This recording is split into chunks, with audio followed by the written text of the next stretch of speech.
Today we have with us Dr. Zeti Akhar Aziz, who is the former governor of Bank Negra, Malaysia. She was a panelist at the geo-economic conference we had today. The title of her panel was Financialization Reshaping the Global Financial Architecture. So my first question to you, Doctor, is how can new financial innovations be put to work for the real productive economy? Yes, innovation needs to be aligned to the overall benefit that it's going to bring. And so, for example, ethical finance or Islamic finance, for example, they go through a screening process to indicate what benefit do they bring to the economy, to the community, and to the environment. And so if they look at the ultimate objective of this innovation, then it can bring about the benefit that we want to see. Right. Okay, that's interesting. That actually leads up to my second question, which is on Islamic finance. So, you were instrumental in the implementation of Islamic financial mechanisms in Malaysia.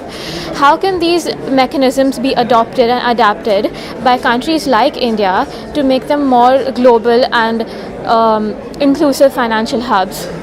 Well, first of all, if they understand what Islamic finance is, first of all, Islamic finance requires there to be, for every financial transaction, an underlying economic transaction. And then it relies on profit sharing, which involves risk sharing and the governance process and transparency and disclosure, because you share in managing the risks between the borrower and the financier. So this kind of finance is highly sustainable, and right now, even if countries like India may not be offering Islamic finance, they can participate in Islamic financial systems in other parts of Asia, in the Middle East, and even in the developed world, in countries like London and Luxembourg and so on, and Paris actually, where they have frameworks and structures that allow for Islamic finance to happen. Okay. And so, which countries, in your opinion, offer the best models for, more global and inclusive financial mechanisms? Well, I think there's been a convergence in thinking. Of course, you have to have a model that is sustainable.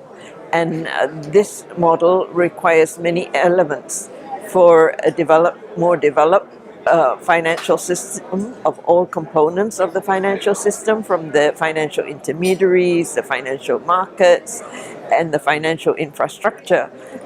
And then yes, there has to be greater market orientation and competitiveness, and this requires financial reforms, but it needs to also be regulated, and